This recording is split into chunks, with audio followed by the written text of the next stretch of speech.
Welcome, I'm Diver, and today we're going over my Stasis Hunter Shuriken build, and this is a build I've been using for over a year now. About a year and a half. Maybe longer. It's a lot of fun, and there's a lot of shurikens. And the goal for this is to just keep getting my melee back. So we just used a double melee.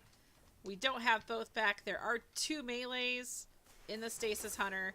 The trick is uptime for those. And I'm going to show you how to keep that going for the most part.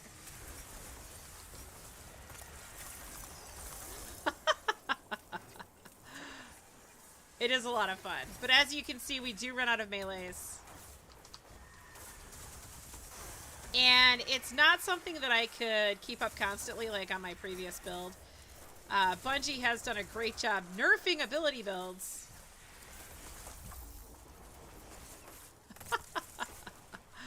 No! I just wasted a shuriken. Here, actually, if I do this, that should have given me some melee back. So if you miss a shuriken, you're kind of screwed.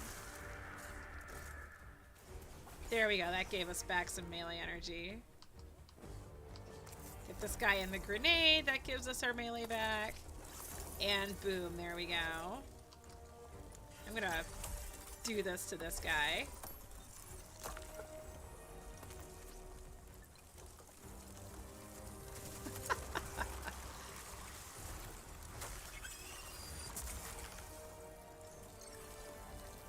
Alright, so let's go over this while I get my abilities back. We are going to go over the lore, and we're going to go over the build stuff. Hold on a sec. This needs to be deleted. Boop. Alright, guys. And then I'll show you how to do the build and what you can actually do with it. And it's a lot of fun. So, going into Stasis Hunter, it is the Revenant subclass. A fallen captain stalks his prey through the barrens of Europa, servitor at his back. The wind kicks up shimmering plumes of frost. He doesn't see the frozen Kama hurtling towards him. It strikes with a deafening crack. The servitor is gone. The captain flees for cover, but it's too late. He is frozen in a crystalline prison. His battle cry freezes in his throat. There's only deafening silence. He sees a shadow approaching, cloaked in the ice and whirling snow, but it vanishes as quickly as it appeared. Fear grips him as he scans the white wastes. The second Kama pierces the ice shelf. Biting whirlwinds erupt and tear at his frozen body. He catches a glimpse of the shadow in the squall, rifle in hand. The hunt has ended. He shatters in the wind. Alright, Hunter Revenant class, we have only one super is Silence and Skull. You just chuck the thing at the boss like I did and let it do its magic. I am using Marksman's Dodge. The reason why I like this on Hunter is because I like to dodge to reload, but some people like Gambler's Dodge instead. This will recharge your melee ability. Honestly, this is not a bad thing to do. I'm going to change that right now. I'm going to be like weirded out with Marksman's Dodge not reloading, but this is probably the best thing to do at this point. I go with triple jump for Hunter. Most people do. Withering Blade is the only melee. Toss a Stasis Shuriken at targets to damage and slow them, and this is the center of our build. The target has slowed movement and ability regen, so this is good for applying stasis effects to creatures, and you'll get multiple enemies with one Shuriken. Their weapon performance is reduced. Slowed combatants have difficulty firing accurately, and overload champions are stunned. Guys, you can use this in endgame Nightfalls. You can use them in GMs. I've played this character, this subclass in GMs, and I've used it in Lost Sectors. This is, in my opinion, the strongest Hunter build out there. Like, for me, I'm not a huge fan of Void. I don't think it's a lot of fun, but I do have a good Void build I'll get out in the upcoming weeks. But this is such a strong build for Hunter, and you can use it anywhere. Duskfield Grenade. Now, the reason I went with Duskfield is because the whole point is not to block your view. You do not want to use stasis walls. You want to just damage enemies. And the nice thing about this is if you don't get them with the grenade, they're probably going to move towards you into the grenade and damage themselves. And the reason why this is important is because any kind of grenade damage is going to give you back melee energy. For the aspects, I'm using Grim Harvest. This is really important for this build because these little babies are going to give you your melee energy back. So defeating slowed or frozen combatants creates stasis shards. Those are the little spiky things floating in the air after I kill a frozen creature. These shards grant melee energy when picked up by you or your allies. And then I'm using Winter Shroud. Dodging slows nearby targets. A lot of people like to use Shatter Dive.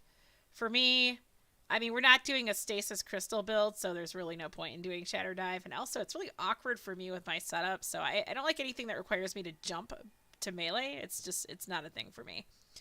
Going on to the fragments, Whisper of Torment, you gain grenade energy each time you take damage from targets. We do want to get some grenade buff on here because there's going to be a point where you don't have any ability energy, and if that grenade comes up before the melee does, you can use that to get your Shuriken back.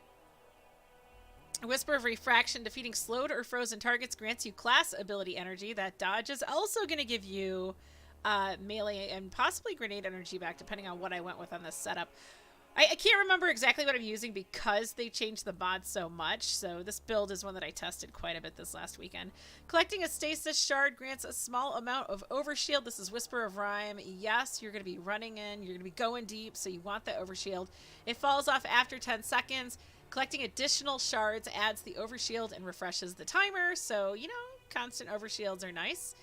So, generally, all of my Stasis builds are hyper-aggressive, so Whisper of Rhyme is incredibly useful. If you're going to be going in and just getting right in there with the enemies, you need to stay alive.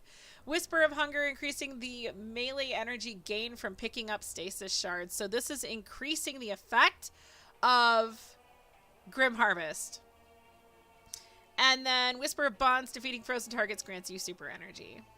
Not a lot of melee options with this, so we're kind of just feeding all the abilities, and we're using the mods on the armor pieces to just help all the abilities fuel each other, like we did on some of our classic builds.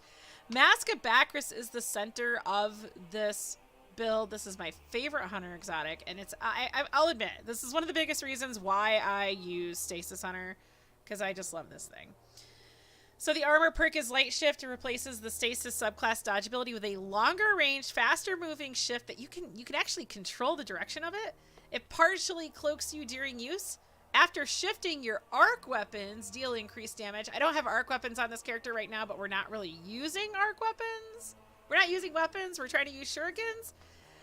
It deals increased damage to combatants for a short time. Now, whenever I do use this build in raids, for example, I will rock like Anarchy or a different arc weapon. Maybe I'll have like an arc auto rifle or sidearm. I have a super good arc sidearm that I use in endgame content. But I will totally rock the arc with this mask. And you will deal increased damage to all slowed or frozen combatants. So, yeah. So you get an arc buff, or a buff with arc weapons, and then you also get a buff to slowed or frozen combatants. So, dodge, shuriken, or shuriken dodge. I don't know if those stack. I'd be interested. If anyone can figure out if those stack, leave a comment letting me know. I cast off my carapace to be reborn, just like our glorious Reese. Atrax 1, Fallen Exo. No, leave her be. Praxis foresaw this. You will be silent. Don't listen to them, Atrax. Focus on my voice. That is not you, Atrax. It is not. Do not turn away. That body belongs to someone else. It wears a mask. Just a mask. Take the mask off. Reach down and touch it. Good. Now take it off. Pull harder. This imposter is clever. The mask is affixed. You must cut it free. Take this blade. Do not hesitate. Do not poke. Chop it. Smash it. Yes. Good. More. More. Wet your hands in this imposter's gore. Spread it about. Good. There. You have it now. You have removed the mask. Does that look like your body now? No. It is an empty thing. I will take this mask and clean it. When others wear it, you will not see your face in it. You will know it is a mask. All right, first a quick word that we always go over whenever doing these builds. The first slot on armor is for general armor mods. These are the things that are going to boost your recovery, resilience, intellect, all that good stuff. Even with my hunter, I generally don't do high mobility unless I'm going to have to jump high in something that's really rare. I think once in a while for specific raids, I'll crank it up and pull out the stompies, but I generally keep it low because with my playstyle, and really everyone needs to have 100 resilience. And then my recovery is lower than I'd like it to be on this character, but I also don't main hunter, so I don't have the armor available that I have on my warlock. And then intellect is something that I also like to be high. I'd prefer to have higher recovery, but it is what it is. I never invest in strength, although I should probably start doing that with my Titan. But, yeah. Do what works for you, and then what mods you use here really depend on, let's check the individual stats. So, like, I have 22 resilience on this helmet. I have 22 intellect on this helmet. Wow, this is an awesome helmet. If I could get the recovery up on this thing, that would be awesome. And that's why I added recovery here. So there's actually only 4 recuv on this helmet, and I had to add 5 points to bring it up to 9. So that's kind of funny. Should probably farm for more of these. But yeah, these are randomly rolled, so you get what you get, and save your best helmet and just try to work it into your armor build and do what works for you. Getting to the mods that actually feed the abilities, we have Harmonic Siphon. Rapid Stasis Weapon Final Blows create an orb of power. Now, if you take a look, I am using Forensic Nightmare on my Hunter. I love this SMG. I have not done a video on any of the Throne World weapons that I need to, but this thing is amazing. I have Full Bore and Flared Magwell, Perpetual Motion, and Swashbuckler. Of all the available perks on this thing, these are by far my favorite. You can get a really good flow. You can get a pretty decent reload. I like to get the fastest reload I can on SMGs. I don't like waiting for reloads because usually with an SMG, you're doing closer range battle and you want it to reload fast. But this is not a gun video. The point is, it's stasis. So when I go for kills, I drop orbs. And I'm going to be using it when I don't have abilities and I need to get those orbs. I'm using double hands-on. We are going to get a lot of super energy because we're getting a ton of stasis Shuriken kills. So that's your melee. Gain bonus super energy on melee kills. Plus, when we pick up the shards that they create, we'll get even more super energy. So there's 2 of those mods on there. On the arms, I'm going with momentum transfer, causing damage with a grenade. This is why we talked about Duskfield. Reduces your melee cooldown. And it's significant, guys. It's really good. Heavy-handed, your powered melee final blows create orbs of power. You're going to see in the upcoming rooms in this last sector that we're going to get tons of orbs of power.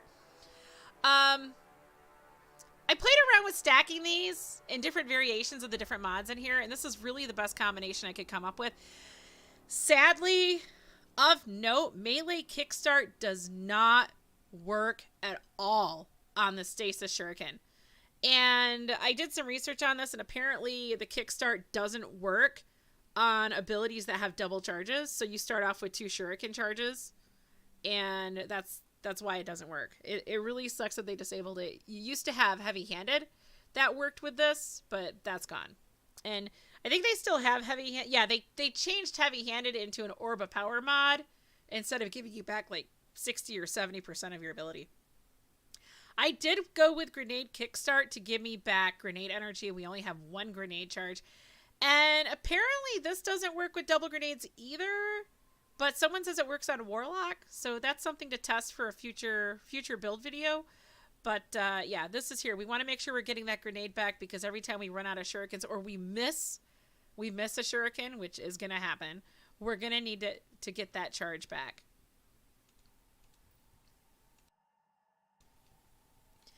On to the chest armor. I am using charged up.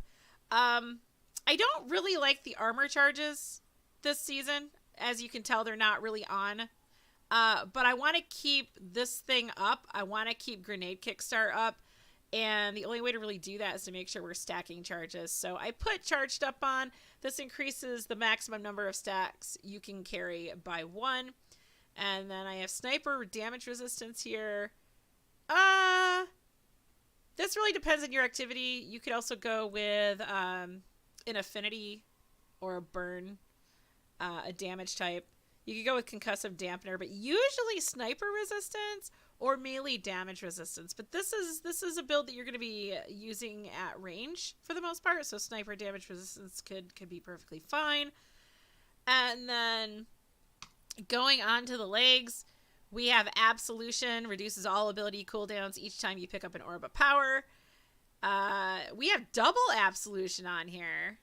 I never do that, but apparently that was how to get this build to work the other day. All right. Recuperation replenishes health each time you pick up an orb of power. You know, I normally like pinpoint an ability, like let's go with, you know, Innervation, but apparently that wasn't working, and I did test the heck out of these the other day. So double Absolution was working.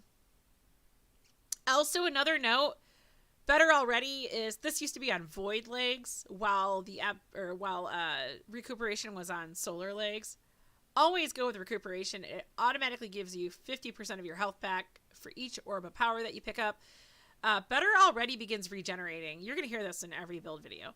This will start regenerating your health, so if you pick up the orb of power and you get shot right away, it'll stop the regeneration. So it's kind of not really worth it. Just go with Recuperation. Finally, onto the Cloak. We have Distribution, reduces all ability cooldowns when using your class ability near targets, so dodges near targets. And then Outreach reduces melee cooldown when using your class ability. We have double Outreach on here to feed the Shuriken charge. And that's it for that, guys. Let's go ahead and finish this last sector. That is everything. Where am I? I'm turned around here. Let's get rid of the super. I want you guys to see the charge here when we kill things. All right, we got some dudes up here. Let's get them real good. So we didn't get too much, but yo, buddy. I missed it. I was trying to get the knight. There we go. I'm so bad.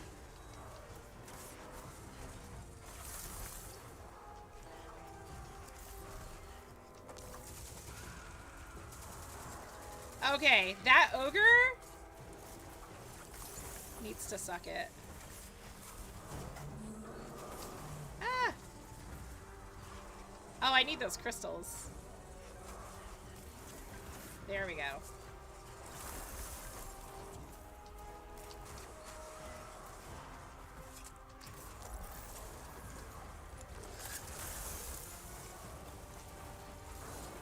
So another thing that's tricky that you're probably not going to do when you're in like crazy battle is if you get too close to these guys here and you pick 2 of them up immediately, you're only going to get the benefit of 1. So if you can stagger them a little bit, do it. See, we already have super. I mean, we've been kind of taking our time. I don't want to die to an ogre while screwing around in the last sector. Oh my gosh. Oh, right, I supered him. Now, the last room is a lot of fun because you just have a ton of ads. So if you have a ton of ads and you're playing with people who will actually let you get kills, like, this might be more difficult with a Titan that just smashies everything. But, can we get our super back for the boss fight? That would be really cool.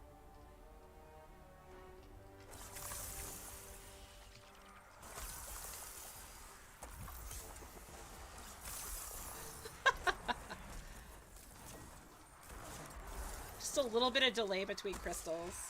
Alright, you guys suck. Back off.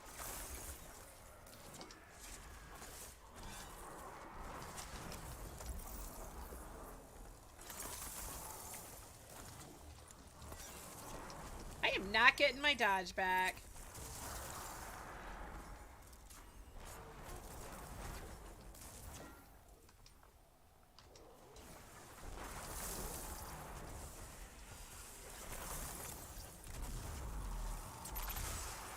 So we got our super back, and he's dead! No, that's so sad. I wanted to super him. These guys, I'd rather Shuriken these guys. It's fun.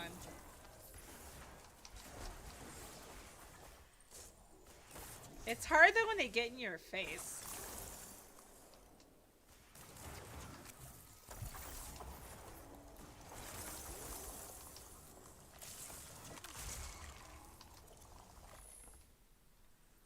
So there you go. Basically slow-mo version of this this build, but once you get into a groove and you're picking up all your your space trash, your orbs and your crystals, or your shards, I should say, you're going to get into that groove and it's going to be a lot of fun. And it's pretty decent for, I'd say, Legend Lost Sectors. I have not tested this in Master Lost Sectors.